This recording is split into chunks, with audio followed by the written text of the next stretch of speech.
great host and what makes for a good interview? Ooh, okay. Kevin? You want to All go right. first? Well, we pride ourselves on being journalists. Yes. That we came up with a news background. So we feel that a great host has a fundamental or a foundation in journalism and understands journalism Right. through and through. What Kevin said, and then you have to be authentic. Authenticity for me is everything. I mean, if you're what you see is what you get, then I connect to that because Yeah. there are days when you're just not feeling it and you let everybody know I'm struggling today. Y'all stay with me. And then there are days when you're on your game and it's like nothing can stop you. I think when you're authentic and you bring that every single day, that's when the audience connects with you. I think that's what makes a really good host and a really good interview, the follow-up question. That you're listening The to people. follow-up question. People come in with questions and they're like, here are the 10 questions I'm going to ask. No, are you listening and do you have that information stored in your brain to be able to follow up and ask the pertinent follow-up to get the information? I'm so glad you said that because that is my thing too. It's like I never bring the cards. I always know what I'm talking about. You got to be prepared with a follow-up and you have to listen. Yes. Because somebody's going to talk about something and may go a different way. You've got to pivot and be able to keep the conversation going and listen to what they're saying. And you just may miss the best part of your interview if you're not. Right. So here we are at the Emmys, and you're presenting Legal Courtroom. Yes. Okay, do you guys watch any of those Legal Courtroom dramas? I mean, No, don't we are, wait. let me just say Okay. this. Understand this. We are children of television. Our addiction is television. Yeah. And I mean, from Judge Judy Yes. to the People's Well, she's Court. the queen. Yeah. Yeah. So like that's the gold platinum standard right there, Yeah, Judge right. Judy. Absolutely.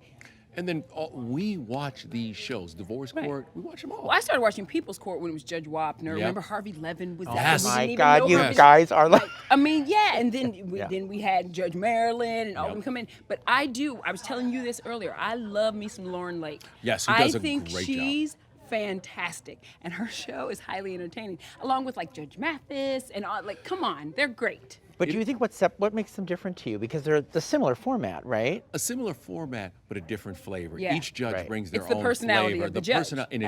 it's so important. And you see that go back to Judge Wapner Yeah. and then look at Judge Judy. I mean, Judge Judy is her own, she has her own persona that we all know Yeah. and love. Well, she started the "Don't Mess with Right, Me," right. you know. But then you have people like Judge Lynn Toller who are very nurturing and loving, and that Yeah. way. Then you have Judge Mathis who is like, I was just "Tell gonna it say. like it T.I. is," you know what Let I'm me saying? tell you. Exactly. Yeah. And so yeah, it really in these cases it really is the judge. It's the personality, and that's what makes them. Because you're right, it is a little bit of a paint by numbers, but when you get that flavor in there.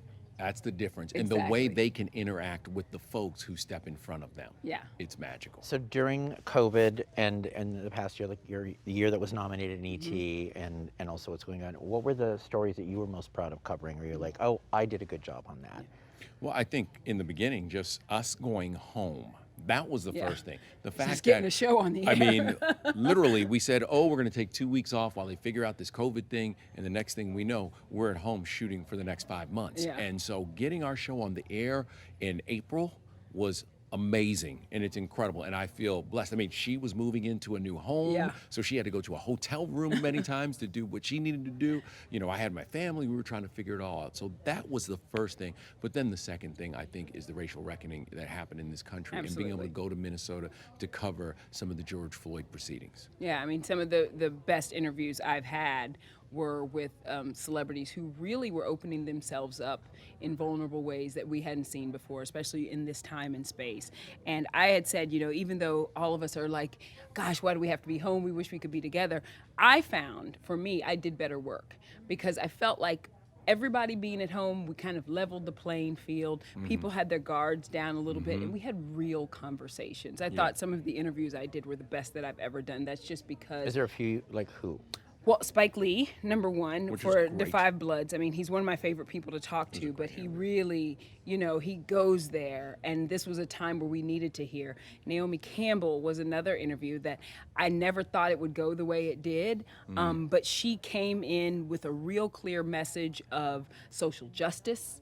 And I loved that conversation with her. I really, really I was grateful for the time and space with her. And then, just your average everyday people with somebody that would make me laugh. I'm talking to Anthony Anderson, or I'm talking to, like Wayne Brady. Yeah, Right. those who are my friends, who it's just good to connect with. But the work that we did on the social justice front, and incorporated that into what we were doing in Entertainment Tonight, and incorporated that into our daily coverage, I think that really made a lasting impact, because we're still seeing that today. So it wasn't just for a moment. It was, we are evolving, our show is evolving, and we're going to recognize that we want to be relevant, socially relevant, and that's what we're doing. So an Emmy for the show this year would be very meaningful then, I would assume. I mean, there's so many things that it yeah. means that it carries such weight. One, the ability to keep a daily show going during a pandemic, a worldwide pandemic where we didn't know what was going on, to talk about entertainment news while everybody, to give people a breather for a second while the world was falling apart. Yeah, and kudos to our boss, Erin Johnson, who kept this ship going, who was new in the job herself. And she's young and so smart and so talented, and literally had to guide us through this crazy time and keep this show, on the air every single day. It's a feat. So getting recognized from the Daytime Emmys in this time and space, I think is, even more special. Yeah, that I get to do it with her. I mean, right. that's the other Look thing. at I mean, this one. we You are. I see?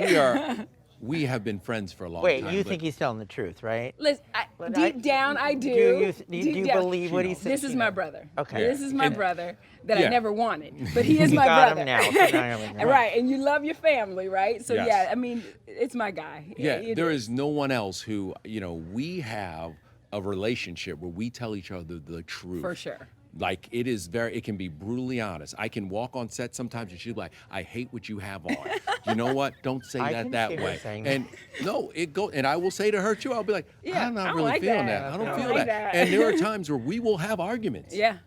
But we love each other. Yeah. And we love each other. So this is so special to be here with her. Yeah. It's beyond. It's very true, and I think that people see that, our audience sees that. I mean, the feedback we always connection, get yeah. is it's like, you guys, and what they see is what they get. I mean, we argue, we bicker, we kid each other, we joke, but it's always moving in love, and I think that's what we try to give to the audience as well. It's just our authentic relationship, giving that to the people. Now, Nischelle, you've been on the soaps.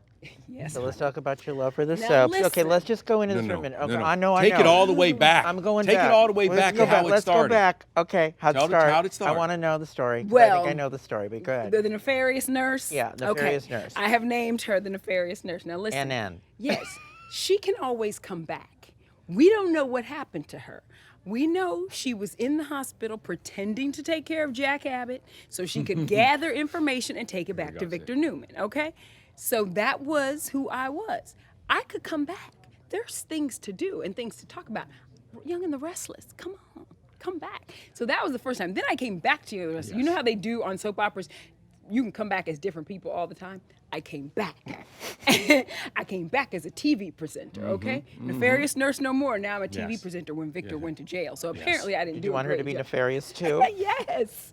Well, I was spilling all Victor's tea then. See, I was working for the man on one hand, then I just sent him right up the river on the other. That's what happens on the soaps. I love it. What y'all have to understand is this is a love affair that began when she was a little With my girl granny. in Missouri, Yes. sitting with her granny, Yes. watching the soaps each and every day. Absolutely. Was Every it day. YNR? What was your favorite show? Well, back in the day, this is going to date me, but back in the day, yeah, we did watch Young and the Restless for sure, but it was Another World, it was Days of Our Lives, it was Santa Barbara, it was that, I Cruise mean. in Eden were your Yes, favorite. honey. It Cruise was, in Eden. Cruise You in bring up Yes. Cruise in Cruise Eden. in See Eden. what I'm Wow. saying? Yeah. That's where we went. And so then when I got in my teens, I discovered Bold and the Beautiful. So it was Bold and the Beautiful, Days of Our Lives, and Young and the Restless. Then I stopped watching Days when Marlena had the exorcism, couldn't do it That was the anymore. end of that. I've come back to Days now. So You like all the plastic masks.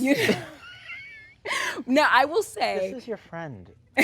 You don't, y'all don't understand. No, you know, I watch them all, so you know, Thank she you. knows that I'm. Yeah, I'm in it, yeah. but I'm not in it like she's. But I'm about to start I'm watching in it. General Hospital because our friend Cameron Matheson is about to go to Yes, General which Hospital. is- So I'm about to start tuning into General Hospital. And by the way, congratulations, Karen. we are so happy for Cameron our because guy. he is our guy. our He is guy. just one of the best. Yeah. He's one of the best in the business, a good friend. One of And when the we say, best once in again, life. Yeah. here's what we say again. Once again, when we say that we are really friends and care about these people, it's true. Yeah. These are the people you like know and you love. So Kevin, what role and what soap should we put you on? You know, I was an airline pilot. He was. That's and, right. And they allowed me to use my father's name. Right after my father passed away, I was on Young and Restless, and they let me use my father's name and named me as a pilot. That's a big deal. Yeah, and it That's was so amazing. great. It was amazing. So I've gotten to do it a couple of times. I love it. It's fun for me, but it is life for her. You understand? Don't It's you like want to play oxygen. nefarious doctor to her nefarious nurse? Come on. We have to. I want to come back with her. That would be fun. That would be I fun. want us to do one together. the doctor and The nurse doctor and team. nurse Yes. nefarious Yes, team. we have to go to General Mysterious City. team. Like it has to be Oh, General yeah, City yeah, yeah, Memorial. yeah. It has to be.